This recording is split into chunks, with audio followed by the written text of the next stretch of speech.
Welcome back to Queen City Dog Talk, everyone. I am Jacob. And I'm Drew. And it is great to be back, especially in this new set. Look around for a second. As you can see, we're on a couch right behind the desk. We have this little stuff here. But this year, we also have a second mic, which I'm really excited about. You know, we're upgrading the podcast. Yeah, very nice. And later, well done. Thank you. And later, we are going to go over to a second set. I know this is new. A second set Queen City Dog Talk in a different area. And you're going to like it, you know. So I'm going to run through like a little run through or agenda for today. First, we're just going to do a little welcome back. We're going to talk about, you know, how we're back-to-back champions and what the season's going to be like positioning-wise, you know, with our new QB, the running back room, and then the O-line. That's who we're going to talk about. But then after that, it's going to be a short episode today. But after that, we're going to go over to the new set and do some stuff there, talking about who's going to be our top 5 going into the playoffs. Great. Well, it's good to be back, man. The weather is awesome.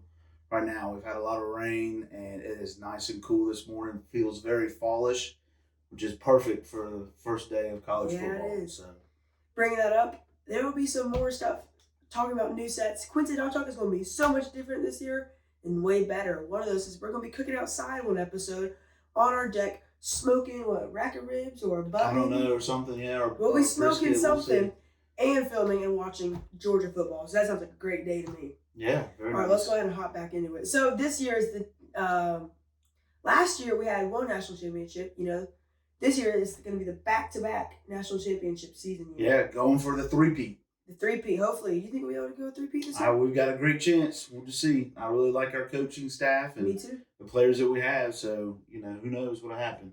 Yeah, I mean, today's obviously the first game with Georgia and all that.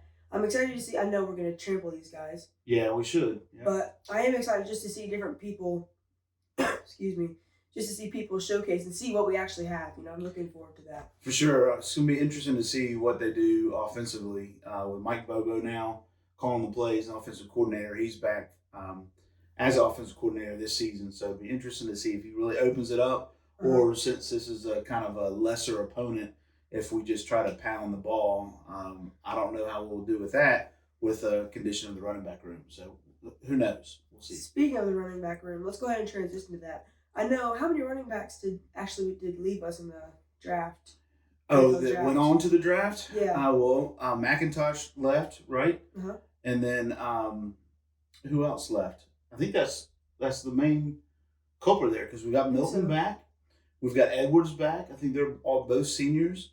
And then we've got Robinson, who got beat up, messed up his knee, I believe it was, just in the last week or two. So I think he's out for the season, unfortunately. I was really looking forward to him. Yeah. But we've got another Robinson, and we've got Paul, who was a highly touted running back that's coming back from injury as well. So hopefully he'll get some playing time and do really good. So we'll see. And then we've got Cash Jones that will probably get some playing time too with the running back room being so beat up. Yeah. Okay.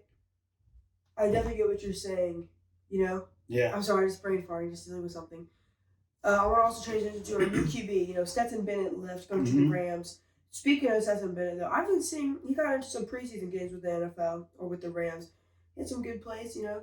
Yeah, he had some good plays, and then he also pulled some, you know, had some bad plays, some interceptions and things of that nature. Well, that's just an adjustment. Regardless, he made the squad, so he's the QB2 behind Stafford. So we'll see see how that turns out. But you know, he's a winner. Excited to see Beck come on and see what he can do. Me too. We've got a great quarterback room there with Vandergriff and Stockton behind them. So we've got some great players on the way next year. So we'll see. We'll see what Beck does. I think he's got the arm. He's got the talent. Me too. I heard great things about him mentally in the game. So I'm excited for his year to get going. Yeah, what year is he? Is he like a I believe he's maybe a redshirt junior, or he could be a redshirt senior. I'm not sure. I have to look that up.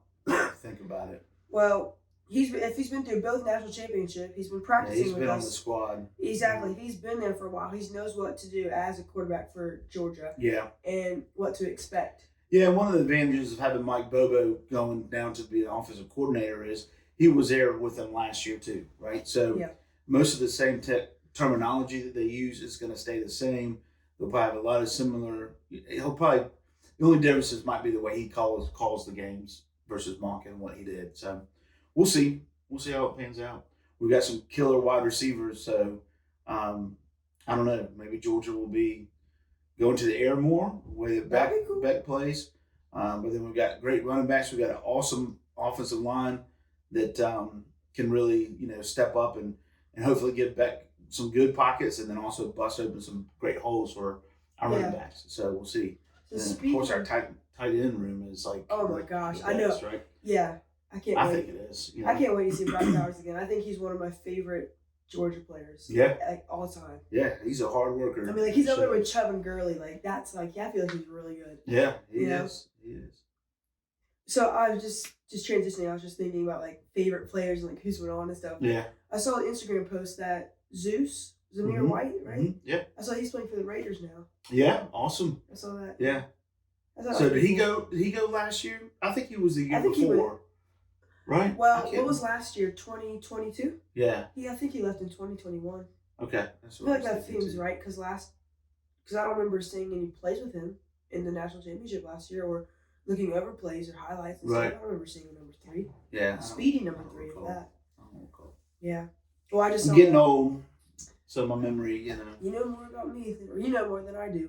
All right, but I know you want to talk about the O-line. You mentioned it for a second. You were saying how you think it's going to be strong this year. Yeah, I've read some different things. I think the places we have to replace are on the ends. And I think typically when you're replacing tackles, that's something that you can get, pretty nervous about. But Georgia has recruited so well that we've got some great players that are ready to step in. Some of those players, I believe, have already gotten some playing time, which is huge. But really our center, he is the glue, right? And Cedric is an awesome player, seems to be an awesome personality, awesome, just great kid.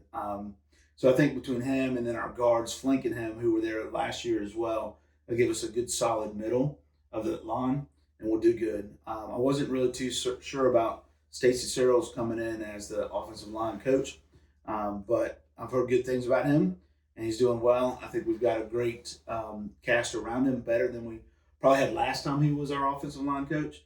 So high hopes for them, for sure. Okay. The defensive line, which we've got an awesome defense, right? Our defensive line are raving about how good our offensive line is. Wow. So that could be a sign. We'll see. You never know until you strap it up against, some of the better talents. And I mean, that's the thing with the SEC is we've got a lot of really good defensive lines across the conference. So we'll just have to see how we stand up and what happens. Yeah, that's how I was just thinking about, like, talking about recruiting and then a good O-line. I'll talk about this more in the next segment over there, but I was reading this article in my sports marketing class about Alabama and how Saban's like, this year we done really good. And, like, he went on and on. He's talking about, like, it's like push them harder so they, like, kind of like Kirby Smart said, iron sharpen iron. It just cracked me up. But, like you were saying, we do have some really good talents in the SEC, especially for this recruiting recently. I feel like that's been really good. I know Nick Saban's been doing some really good recruiting along with LSU, and then there's just one other big one. What, in the SEC? SEC. Really good recruiting. Texas A&M's been doing good recruiting. That might have been one. I thought it was more like on the east side, besides Georgia, Yeah, I don't know. I mean, Tennessee, has got players, but they're just not at that, higher echelon level. Like, you've got the Georgia, Alabamas, Michigan. So the Ohio State's a really great recruiting school nationally. Look at those programs. But I mean, Florida, not so much. They're having a better recruiting class than what they've had the last couple of years. But they played yesterday. Tennessee a little bit. How do you think they played Thursday? Oh, that's right. They didn't look so good. Well, it's Florida. So my mouth got watering thinking about that game down in Jacksonville. So we'll see. All right. Well, speaking back to recruiting class, we all know Georgia's going to be on top, and they're going to get a 3-peat this year. Well, I think they're definitely going to make the national champions. I just want to see how the season plays out. Because in our top 5, you're going to see there's some names up there. And if you look them up, they're pretty talented. Oh, yeah, absolutely. So let's go ahead and transition on over there. But don't forget to follow us on all of our socials. You can follow us on Instagram, Twitter, or X, whatever, and TikTok. X, formerly known as Twitter. Right? And on TikTok, what was it? Sorry. On TikTok, we're doing more stuff this year. We're posting little shorts of our YouTube videos.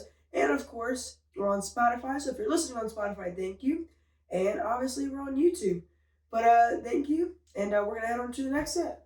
Excellent. All right, so we are back over here at our new set. Got this little TV. So what we're gonna do is we're gonna talk about the nation's top 5 going to the playoffs. So this is who we think will end up being in the playoffs, right? Yeah. So the top 4, and then the first team that we think is going to get left out of the playoffs. So going into playoffs is going to be our top 5. So let's go ahead and get started. Go to the first one. Well, of course, we're going to have Georgia, obviously, as our number 1. It helps that we're Georgia fans, but also like we were talking about, we have the experience of back-to-back national championships. That's right. Going to a 3-peat. Obviously, a nice O-line, which you were talking about earlier. And some great coaching staff. Great coaching staff, defense. They've been there. They're on top. Yep. They're going to stay on top until they get knocked off. It's kind of the way that I look at it and think about it. Okay. So then you ready for number 2? Yep. Number 2, Michigan Wolverines. Yep. The Wolverines. So I know you kind of picked these. Why did I go with Michigan? Yeah. Well, there's a lot of hype out there at Michigan. They talk about their offensive line a lot too. So, I put them at number 2. Just because of what they've done, where they're trending.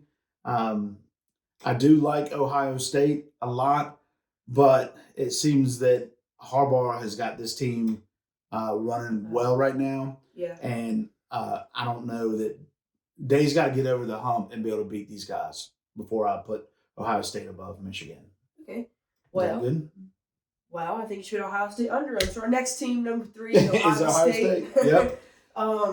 So no disrespect to Ohio State with what I just said by any means. Yeah. They have got talent, a load of talent, right? So I think they'll be there. We'll see what happens. They obviously played Georgia really tough in the playoffs last year. Yeah, that was kind of scary. That was very scary. My cousin sent me a text saying he's a alum of Ohio State and said, hey, good luck to your Dogs. Hopefully we get to meet you again in the playoffs, but with a better kicker or a different kicker. Oh, yeah. Yeah, they got to watch the ball drop. Yep. That was funny. So, all right, so you ready to see who's number 4? Do you have anything you want to add about Ohio State? Well, just between Ohio State and Michigan, that number 2 spot, if it's these two anyways, if this is actually how it is, that's going to be changing almost every week, especially in the Big Ten or wherever they are. I feel like that's always changing with these guys. Well, these guys did really good. Well, these guys didn't. I feel like the number 2 spot is going to be changing all year round. Yeah. I mean, obviously all of this is, but I think the number 2 spot, especially between Ohio State and Michigan, is going to be changing. Yeah, and I think they're 2 and 3. I mean, you can switch them back and forth. Yeah. I agree with you. Yeah. All right, you ready for number 3? Or number 3. 4? Number 4. Oh, the Tigers have come back. I know. That's what I was saying. Here. Yeah. They have not been back in a while. I think the last time I remember, when they won, like 2018, 2019. Oh, yeah, something like that. Yep. Yeah. I think so. We haven't really seen them up there in a long time. They're coming back up. Yep. I think Clemson's got a really good defense. I think they've got a good offense. I think their quarterback I think for that program to really run well, they need to have a really good quarterback. And I think they've got that now. So we'll be interested to see what they do. They've got a tough slate with having to play Florida State because Florida State's not getting back up there. I kind of have Florida State. I was tossing between Florida State and Clemson here for the ACC. So I went with Clemson, and we'll see what happens. Okay. So that's our top 4 is Georgia, Michigan, Ohio State, and Clemson. And then the first team to be left out? My favorite pick to be left out, Alabama. So the Tide. Yeah. So last year, I remember, I think going into the season last year, they put them like number 2, number 1. Oh, yeah. Last year, Georgia Bulldogs, they didn't start off number 1. No, I feel like they were maybe 3rd or something, or 5th or something like that. But this year, they are pretty, like ESPN and college, they put them as 1, obviously. Yeah. Especially when back-to-back. That's right. We on top. Right. We're just like this. We're just like this. For Georgia, if they were to go ahead and 3-peat, I mean, it hasn't been done since the 30s, right? So it's been a long time. It's very hard to do. So I think the odds are kind of against Georgia, but but the recruitment that they've had, the coaches that they have, I think is really good. And then here you are looking at Alabama, who's been the class of the nation, not only the SEC, but for sure. Dynasty. and they're not going anywhere. I mean, Nope. they're going to be there. I could see Alabama and Georgia playing each other in the SEC championship. I could also see LSU beating Alabama again, or maybe not even Alabama. Maybe Alabama falls somewhere else. Maybe to Texas A&M, or Ole Miss, or who knows, or maybe even Auburn. I mean, Auburn's got a new coach there. You never know what's going to happen there with those guys. So in the SEC, this number 5 spot, SEC wise, is going to be this is going to be fought over almost every weekend. Yeah. It's going to be something. I think it's going to be something new every weekend, especially between Alabama, LSU, A&M, and just like you mentioned, maybe Auburn. Yeah, I think Auburn will be a stretch. I think yeah. Auburn could come up and surprise some people here and there, but I don't think they're going to get the top 5, but I can definitely see for sure. A&M, LSU coming for this top 5 position. Yeah, well, I mean, and this is, I think, the number 2 position in the SEC, right? SEC. So any of those teams could definitely do that. Alabama's always going to be up there in the SEC. They're always going to put up. They're loaded. They recruit really, really well. Yeah. They've got a good coaching staff. They've got some turnover there too, but I mean, Nick's had turnover for a long time and has done really well. So who knows? This may be one of his best coaching seasons. It could be. Nick Saban? Yeah. You never know. Yeah. See if he comes all the way back up. That'd be kind of a crazy story, crazy thing to watch out the season. I don't think it's ever going to happen, though. I don't think so, and I like thinking that the SEC, I think, runs through Athens, Georgia right now. Oh, I think it will. I think it will be running through Athens, Georgia for the next 2 years. Yeah. Especially after we get this 3-peat. Yeah. I'm looking for the 3-peat. Yeah, we'll see. It's going to be so fun. All right, so that's our top 5. That's our top 5. Good job. Yeah. I feel like it went pretty well. And that means our first episode is in the book for the season. This is our season opener. I feel like it went pretty well. Today's game day for the Dogs. Who were we playing? So, small school? Yeah, University of Tennessee Martin. Tennessee Martin. Did we play them last year? No, we didn't. Last year we played some small school and we destroyed them. Yeah, well. I remember that beginning we did episode on that. A lot of times these games at the very beginning of the season where those smaller schools, they are, oops, sorry about that. They are basically almost kind of like warm-ups, So I'm having a lot of fun here with this stuff. I'm going to go back to our screen here. There we go. So, and then wrap this bad boy up. But they're kind of like preseason games that you see in the NFL. And aren't they mostly just for money? The other big well, they help out the other small colleges for sure, and then give them some good stuff to work on. Yeah, absolutely. Yep. So, anyways, those games are there, and we'll hopefully do really well. Hopefully, we'll get some knock some rust off, so to speak. Get to hit somebody else besides another Georgia player. Get to see and then how we play. Get going. Yep. Well, thank y'all for tuning in to Queen City Dog Talk. Please don't forget to follow us on all of our socials. You can find us everywhere at Queen City Dog Talk on TikTok, Instagram, Twitter, or X. And you can listen to us on Spotify as well as, or we're also on there as Queen City Dog Talk.